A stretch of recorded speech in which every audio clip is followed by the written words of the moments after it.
to find out if the Corolla starts up.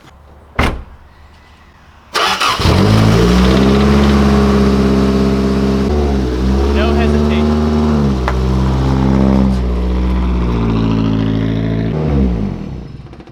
I just got back from a trip to Bellingham, and on my way up there I picked up some new wheels for the Corolla. I kind of hinted that I didn't hint, I blatantly showed everyone on my Instagram that I was getting them. So they're Longchamps, just like I have them in the front, but I got them for the rear instead of these Celica Supras that Riley let me borrow. So I'm gonna go grab those, but over here DJ's doing something. Yeah, you know. I really wanted a passenger seat. I really didn't want to spend $140 on a seat bracket or find someone who could weld me seat brackets or some shit like that. So I'm putting the passenger seat, the stock passenger seat, back in, which means I have to pull the harness bar out. But fortunately, it's very easy.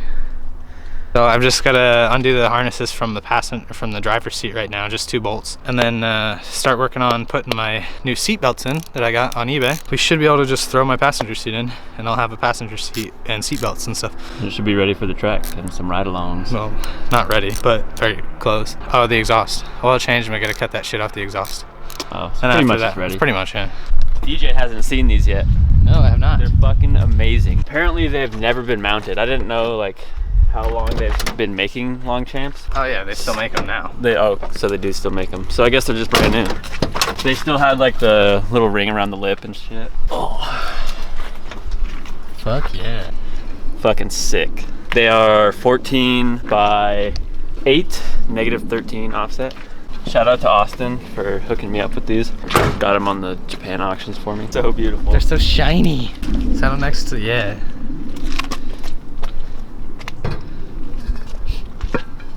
Damn, you did pretty good shining up these. Damn indeed. Indeed and damn. A bit of a bigger lip. I think those are like -7. Plus these are 8 inches wide instead of 6.5. It's gonna be tight. I'm hoping to find some tires for it today, for them today. So I'll see if I can do that, get them mounted up.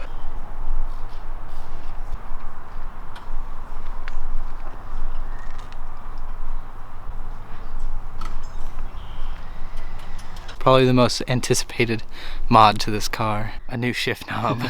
We're not the moldy skids boys no more. So that's a few days of growth right there.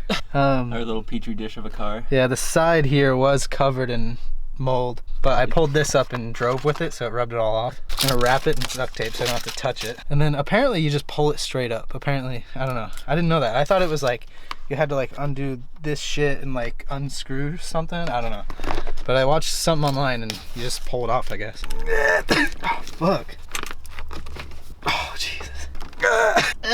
How do I do this? Oh, fuck. I looked at a tutorial online and it says all we need is a sharp tug. No, that was there we go. That was a sharp tug. Oh, fuck. Oh, I wasn't filming. Well, I was outside. It looks like you whacked yourself in the head pretty good with it. I didn't. Oh. I almost did. Gave it the sharpest tug and it came right out. Alright, let's give that some solid wax. Oh yeah. Now my car's not as gross. I'm looking for 2 tire sizes if you got them, or two tires in the same size. Give me a sec. I need 2 185/50 14s. I do have 185/60 14s. Okay. We've actually got a sale going on our MC 440s. They're on sale for $50.80 each. Cool. I'll come in and grab those pretty soon then. I can do this. Sick. Whoa!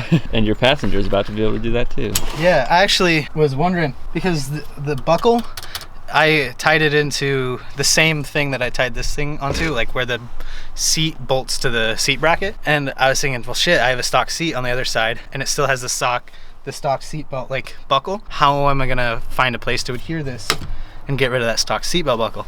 Then I went over there to the stock seat with the aftermarket this thing fucking clips right in, hit the button, comes right out. It's the right shape almost. It's perfect. Not great, but fuck it. So all I gotta do is bolt this bitch in, which is a quick process. While he's doing that, I'm waiting for a phone call. I have sourced some 185/60s for these 14-inch wheels. I was hoping to get 185/50 or 55, but apparently those only exist online and not in like any warehouse. I'm gonna get them and then just see how they fit on the car, and then I can lower it or whatever I have to do to make it look good. Seat belt is in. All right, let's go look at this seat that I'm about to put in my car. I just remembered that when I was in Bellingham over the weekend, or the past couple days, I went to a club with my buddy Josh who moved up there, and it had like a $10 cover charge to get in. The bouncer there was a fan of more skids. So if you're watching this, man, I appreciate it. So from one moldy thing to another, this is the seat that I'm gonna put in. Oh my God. Ever since I developed this idea that like, oh, I'll just put the stock seat back in, I have not forgotten that it's just sitting outside. I almost crunch it every day. Yeah, I know. Should just save you some trouble. Just crunch it.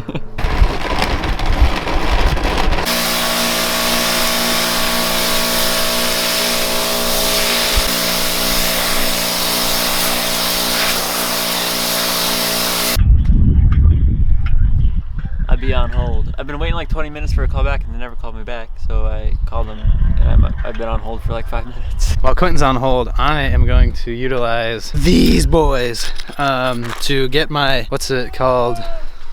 My battery cables out of the floorboard and make them look a little nicer, clean up the floor a bit so it's easier to install my seat. Maybe should have got 1/2 inch instead of 1 inch. Whatever, fuck it. Let's see. Quentin is over there yelling at the phone, which is kind of funny. Good. Okay, I had some grand ideas with that, but when I actually got down to it, I realized that straight under the seat is probably the best route because the seat brackets will, or the seat rails on the stock seat will probably pinch and cover a lot of shit because they're fairly wide. We're ready to install this seat, basically. Quentin's been on the phone for 9 years trying to get a fucking tire, and nobody's got shit. Les Schwab has a 185 60/14 that I'm probably gonna go pick up and try to have a shop stretch it on for me.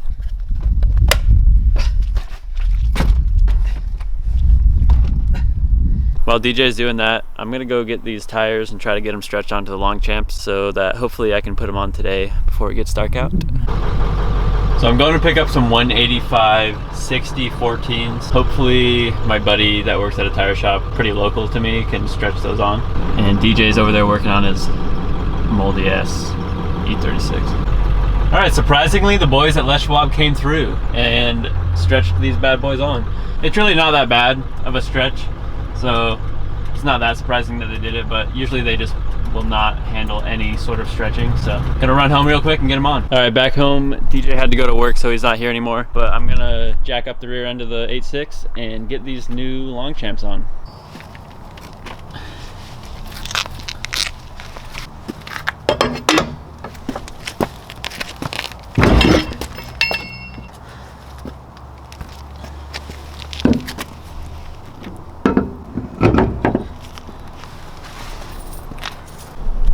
Damn. That looks really good. It's not totally flush, but I'll be able to tuck it up in there and go pretty low, so that'll be nice. And if I would like to, I could just run probably like a 3/4 inch spacer, possibly. But I think it's pretty good how it is.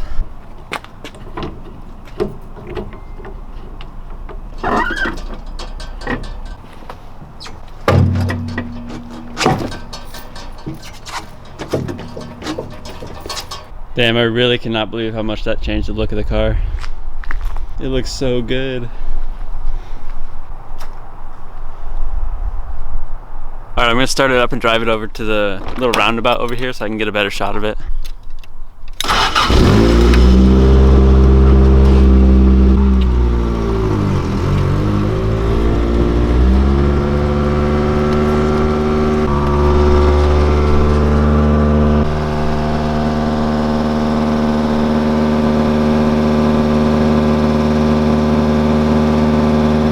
Look at this fat exhaust leak I'm seeing right now.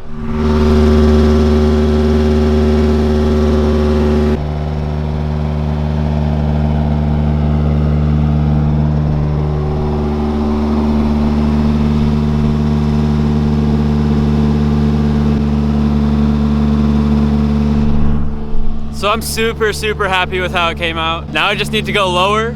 I've got new front coilovers for it. Well, not new, but they're way better condition than the last ones, or the ones that are on it. So in a couple of days I'll be installing those along with some other little bits and pieces that I need to put on the car. I'd just like to get on the lift to do it all because that'd be nice. And maybe in the meantime I'll order like a little bit of probably like a 3/4 inch spacer like I was talking about. But To be honest, I think I might just leave it like this. I'm not sure yet. Because like I said, that'll allow me to go pretty low, and I'm trying to go pretty low with this car. So yeah, I think that's probably gonna do it for this video. We kind of really didn't do too much, but we got a little bit done on the E36.